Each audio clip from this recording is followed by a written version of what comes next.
మీ business ఏదైనా మీ ఊర్లో promotion చేయాలంటే అది సుమన్ టీవీతోనే సాధ్యం. ఇప్పుడే సంప్రదించండి. ఖమ్మం జిల్లా ఎన్కూరు మండల కేంద్రంలో రోడ్డు ప్రమాదం జరిగింది. రోడ్డుపై ఆగి ఉన్న ట్రాక్టర్ ట్రక్ను ఆర్టీసీ బస్సు ఢీకొట్టిన ఘటనలో పలువురికి స్వల్ప గాయాలయ్యాయి.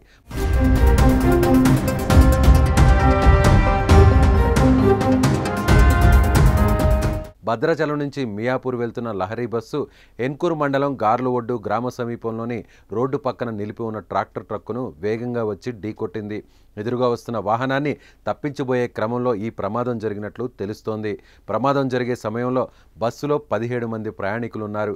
ప్రయాణికుల్లో ఎవరికి ఏమీ కాకపోవడంతో అందరూ ఊపిరి పీల్చుకున్నారు. ఇక సమాచారంతో ఘటనా స్థలానికి చేరుకున్న ఎన్కూర్ ఎస్ఐ ప్రమాదంపై కేసు నమోదు చేసుకుని ప్రయాణికులను వేరే బస్సులో పంపించారు. భద్రాచలం నుంచి 3 గంటలకు బయలుదేరాం సార్. బయలుదేరంగా ఏమైంది, వర్షం జల్లులు పడుతున్న వర్షంగా కంట్రోల్ చేసుకుని వస్తున్నాం. అకస్మాత్తు ఏమైందంటే లెఫ్ట్ సైడ్లో ట్రాక్టర్ ఉట్టి దాని ఇంకా డోమ్ ఉంది, ఇంజన్ లేదు, దానికి సమస్య ఏం లేదు.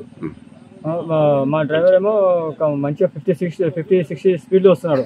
కాకపోతే ఇదే యాంగిల్లో లారీ వస్తుంది సార్, మన మధ్యలో లారీ. ఆ ఫోక్సింగ్కి ఇది కనిపించలేదు, అది కంట్రోల్ కాకుండా దానికి గుద్దేశాడు అనమాట. ఏం డ్యామేజ్ కాలేదు సార్. కాకపోతే కొద్దిగా నాకు తలకి కొద్దిగా పైన పంట తప్పు కదా సార్, ట్రైన్ పెట్టడం అంటే చాలా ఘోరంగా పరిస్థితి కదా. అది ఒకవేళ ట్రక్ లేకపోయినా ప్రమాదం తప్పే మాకు సేఫ్ వెళ్ళిపోయి వాళ్ళం. ఎందుకంటే ట్రక్ ఉన్న వల్లనే అతను లైట్ ఫోక్సింగ్కి అది లెఫ్ట్ సైడ్ ట్రక్ 4:30 సార్ తెల్లవారుజామున.